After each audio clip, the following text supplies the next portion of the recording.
pemirsa, Anda masih bersama kami di Tatap Muka dengan tema kita pada hari ini, COVID merebak, DAD bertindak, Dewan Adat Dayak bertindak. Pemirsa, kita lanjutkan lagi, seperti pertanyaan yang sama, bagaimana Pak Wakil Ketua melihat seperti ini, ornamen kita terlihat kurang, kemudian ketika orang masuk ke Palangkaraya lah khususnya, itu kurang berasa gregetnya gitu loh Pak. Kalau ini tanah Dayak nih, tanah Kalimantan. Silahkan. Ya, terima kasih. Sebenarnya kita melihat ke daerah-daerah lain kan, salah satunya yaitu ornamen ciri khas kedaerahan itu kan sebenarnya kalau saya beranggapan itu seperti jati diri lah sebenarnya. Paling memang sampai saat ini memang sebagian orang yang dari luar kota itu pun masih bingung kan, apa sih ciri khasnya dari kota Palangkaraya terutama kan, atau mereka masuk di Kalimantan Tengah pun belum tahu ciri khasnya. Kita juga tahu gregetnya belum berasa, Pak. Nah, itu tadi kita tahu mungkin di kayak Pak Bambang tadi di bandara sudah ada. Cuma walaupun sedikit. Itu kan apa?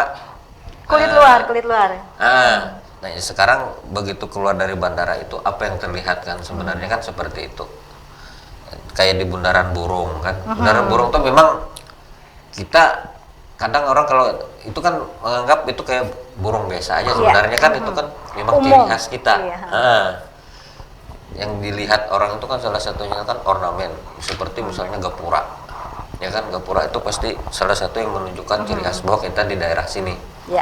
Atau ada pertokoan atau perumahan atau perkantoran, mungkin memang kita menganggap itu masih kurang. Tetapi tadi sudah dikatakan sama Pak Ketua, sebenarnya sudah ada perda yang mendorong itu ketika orang mau berinvestasi ataupun mungkin membangun, dia harus melihat rule-nya ini seperti apa. Nah, berarti ini paling tidak kedepannya Pak Ketua ya, paling tidak kita harus menggerakkan lagi. Mungkin ini dari ini kan pembangunan ini kan biasanya dari dinas-dinas terkaitnya. Nah, mungkin dari dinas-dinas terkaitnya paling tidak kita menggerakkan di situ. Memberikan support dan dorongan kembali. Ya, bahwa itu harus ada ciri khasnya. Misalnya kayak Palangkaraya ini apa ciri khasnya kan? Oke, saya ke Pak Ketua. Pak Ketua, kita kembali lagi ke bahasan kita untuk COVID dan Corona ini sendiri. Sampai hari ini kita sudah kelar PSBB. Ada pembatasan yang lebih soft ke kelurahan.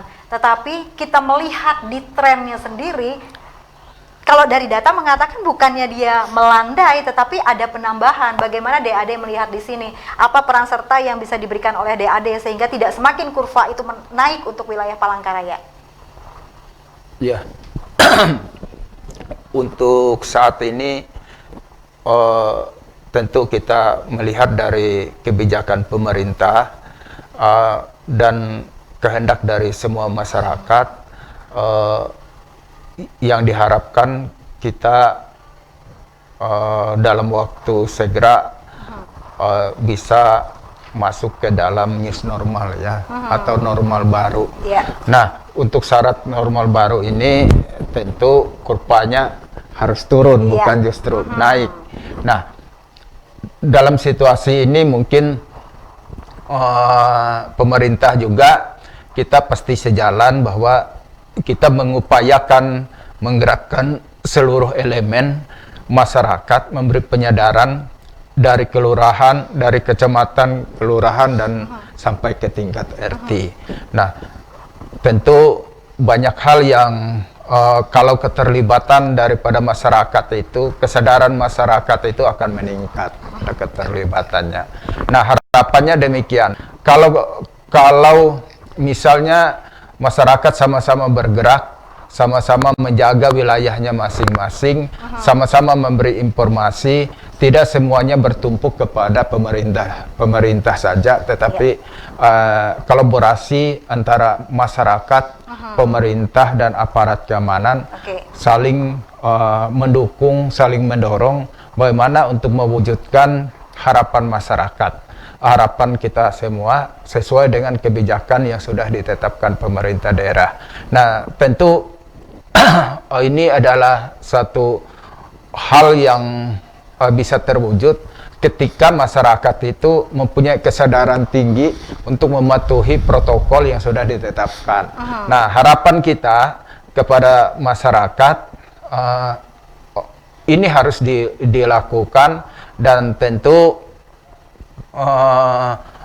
dalam upaya-upaya ini semua elemen harus terlibat.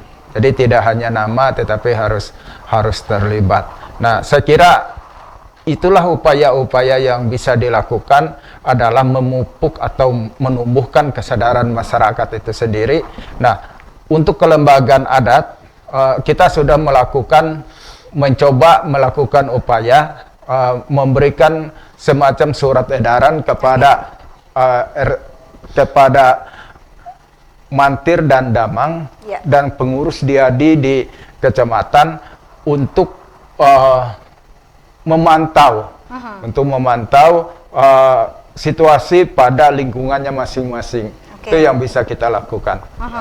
Saya bergeser ke Pak Wakil. Pak Wakil, Bapak melihat ini seperti apa sih kepatuhan masyarakat adat kita terhadap peraturan pemerintah? Kemudian seperti apa atensi mereka ketika peraturan itu disampaikan, dan mungkin ada ketidakjelasan, mungkin mereka tidak paham, misal seperti kalimat-kalimat atau kalimat-kalimat baru yang mereka dengar asing, new normal, social distance, physical distance. Bagaimana dari teman-teman DAD ini membahasakan itu kepada masyarakat adat kita? Karena jujur, beragam masyarakat kita tidak hanya di level atas atau level menengah, kita punya akar rumput yang mungkin asing bagi mereka. Apa yang dilakukan oleh teman-teman dari DAD? Ya, terima kasih. Untuk masalah seperti itu memang kebanyakan ada pemahaman, ada beberapa persepsi kan. Terkadang mereka nggak peduli katanya kan. Ya memang biasa kan ada yang masalah hidup dan mati itu kan semua urusan ada Tuhan. Yang urusan Tuhan kan ya. Ya memang kita juga tidak bisa berpikir seperti itu. Karena ini kan wabah. Kita tidak tahu.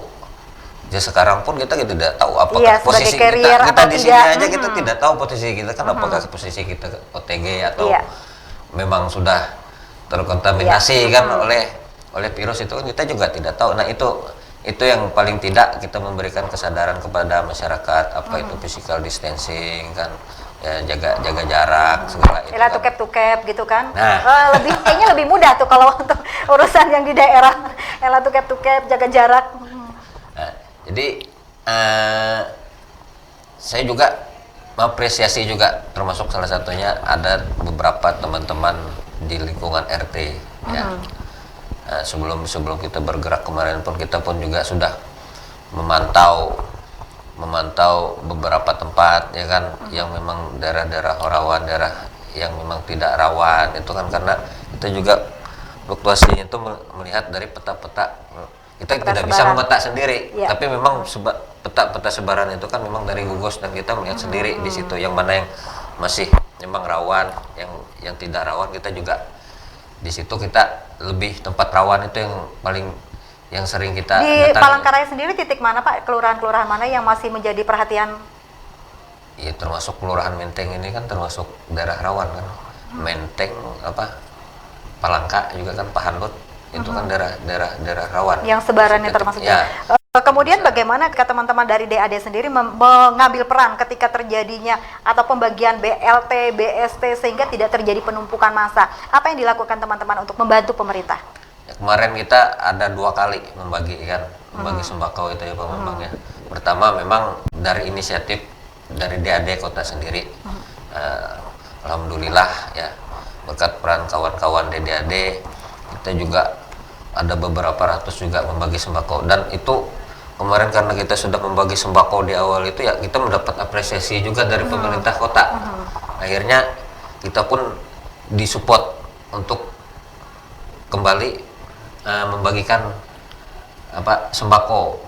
Kalau BLT itu kan kita nggak bisa terlalu jauh karena memang semua sudah tahu lah BLT itu kan mungkin dari data RT atau dari data mana Nah, lah. yang ingin saya tanyakan, peran dari DAD sehingga membantu pemerintah ini tidak terjadi penumpukan massa seperti kemarin mengantri di bank. Apa yang dilakukan teman-teman ketika melihat ini ke depannya sehingga tidak terjadi lagi? Sumbangsi seperti apa? Ataukah pengamanan kah? Atau sebelumnya sudah mensosialisasikan ke kelurahan-kelurahan?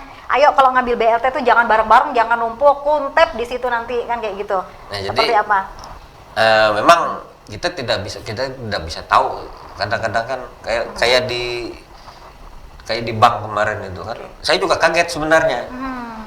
Nah itu kalau dari awal memang itu kita tahu bahwa pembagian BLT itu tanggal sekian hari sekian, mungkin kita bisa ikut berperan lah di situ. Tidak terjadi penumpukan massa seperti itu. Ya selama ini kan kita tidak tahu di sini kita nggak tahu pembagian BLT itu. Saya juga ada beberapa teman yang baru-baru kan ada di wilayah Kereng, kami membagi BLT di postingnya kan.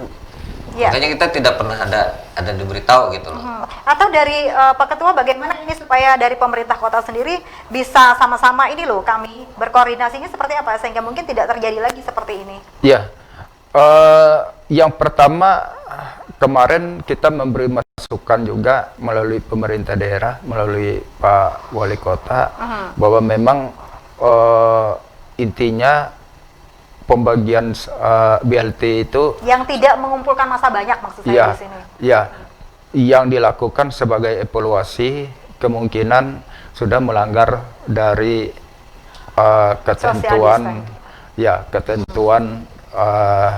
dalam protokol COVID, sehingga perlu ada upaya itu yang pertama. Nah, kemudian yang dilakukan langsung oleh Dewan Adat Dayak, kita memberitahukan kepada masyarakat yang kemarin itu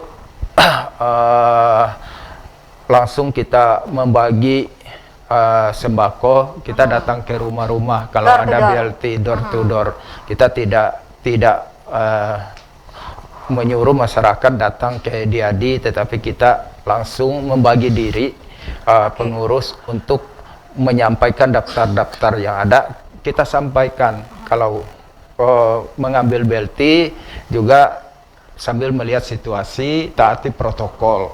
Itu saja yang bisa kita upayakan pada saat itu oleh teman-teman, kita sampaikan juga.